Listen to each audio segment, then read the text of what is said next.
Are you all getting along though pretty well?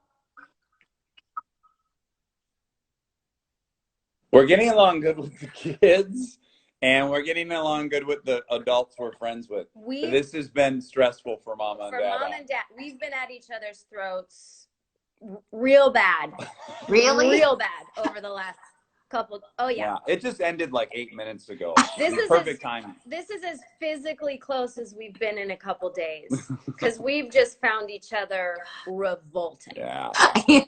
My husband just America's sweetheart has some character defects. that. What is he doing? Just making noises to poke me. You two, maybe you need a little time apart in the same house. Like you have your little space and he has his little space. It's impossible. He's too big, Katie. He's too loud and too big. He's everywhere. I think what you guys are going through is being repeated in families all over the country. And that's one of the reasons I know you did this Nickelodeon special tonight that comes on at 7 o'clock. And it's really to help kids through this bizarre time in our world right now. Tell me a little bit about it, how it came about and why you wanted to do it. Well, I think, the parents have a better ability to assess and go, wow, we're having trouble because we're spending so much time together. This is crazy. We need to be gentle with one another. Kids don't have that language. And I feel, the kids are around a lot of adults that are talking about this stuff. Right. And sometimes adults use really scary words and the kids don't yet even know how to ask the questions that they're thinking of. So Nickelodeon asked me to basically host, which essentially is doing this. I'm sitting at a computer. Yeah. But we have a ton of kids on it asking experts questions. The whole point of the special is that we're listening.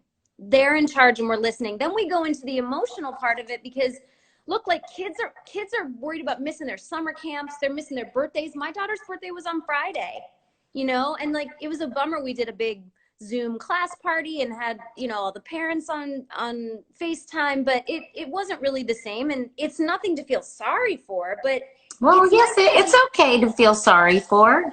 Yeah, but it's like, that's what I mean. It's not the world's worst thing that can happen, but those kids do deserve the opportunity to say, I'm bummed. I like my summer camp. I'm going to miss my birthday. I can't see my friends. And we talk about that. I wanted to ask you about your kids, if you feel comfortable talking about it. You have two daughters, Lincoln and Delta. Are they asking you guys a lot of questions about what's going on and how are you handling any anxiety or trepidation they may be feeling right now? They have not asked a ton of questions, but as a parent, you can see when their eyes are asking the questions and their mouths don't know how to say it. So we've been very open about, here, let me show you one thing we've been doing.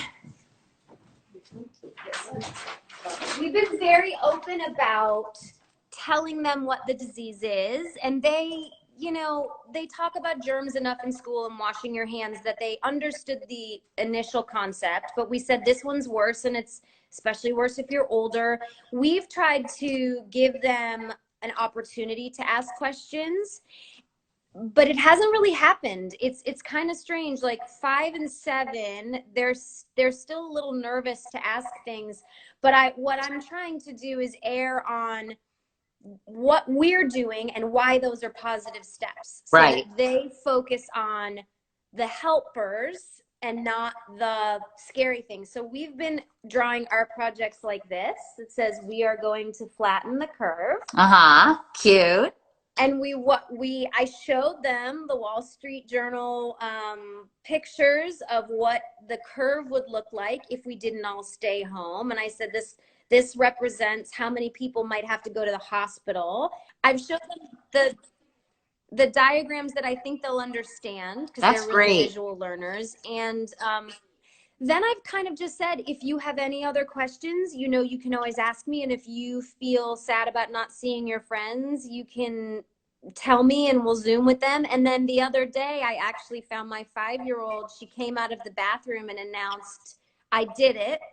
I found the vaccination, and I don't want to get ahead of myself because we have more clinical trials, but it's really just green food coloring and water is what we're looking at as a possible vaccination. And she's been tinkering. She has all these little bath toys that look sort of like, you know, hospital squirters. Yeah.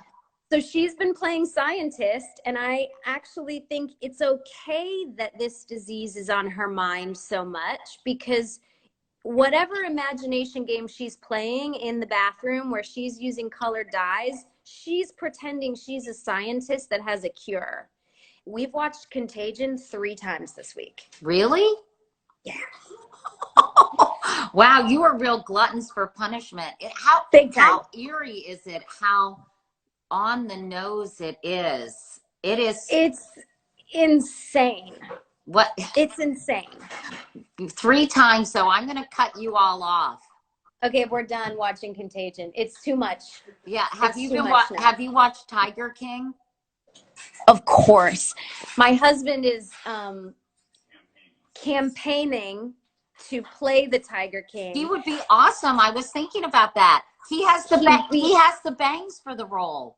He'd be incredible, but the only problem is he's one of the only things in the world that terrifies him is tigers.